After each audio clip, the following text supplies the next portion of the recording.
education, di lang naman yan nakukuha sa school.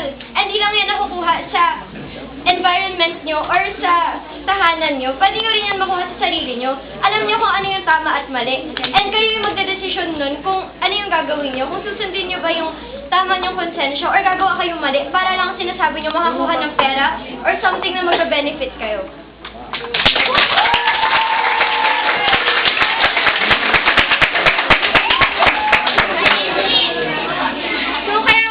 Tinawag na minor de edad kasi wala pa sila sa ganap na gulang para yung kulang pa yung pangarap sa kanila ng mga magulang nila. Hindi pa gano'ng katatag yung mga sinusunod. So, ibig sabihin nun, ikaw kulang pa sa'yo yung paggagabay sa'yo ng magulang mo kasi ikaw din minor de edad ka eh. Siyempre, wala pa tayo sa tamang edad niya, di ba? Pero it doesn't mean na excuse ka na sa lahat ng kasalanan gagawin mo. Kung laging gagawin na i-excuse ka, hindi ka pang nanagutan, hindi ka ikukulong, hindi ka magtatanda.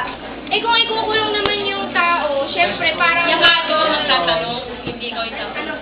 Ikaw yung magtatanong ka lang. Sige, bakit mo na lang nasabi na makatarungan ng pagkulong o pagparusa sa mga bata nagkasala? Kasi the same way siya sa pagkulong or pagparusa sa mga mas nakakatanda. Kasi it doesn't mean na kung mas bata ka, hindi ibig sabihin nun na excuse, yun nga, hindi ibig sabihin na excuse ka na sa lahat ng kasalanan. Parang kung may kasalanan ka, hindi ibig sa bata ka, hindi ibig sabihin na lesson yun kaysa sa mga gumawa ng kasalanan na mas matanda sa'yo. Kasi equally treated yun. Hindi ba siya matatangay ng mga nakakulong doon na paglabas niya sa kusuman, gumawa din siya ng mga mas malalabang krimen? Pwede naman nagawa ng paraan, kaya nga nasabi nila kanina, pwede naman silang isiwalay doon sa mga mas nakakatanda sa kanila. Hindi naman kasi pwede ikukulong sila, isasama na sila doon sa iba. And yun nga, kung ma-influensyahan sila, kasalanan nila yun.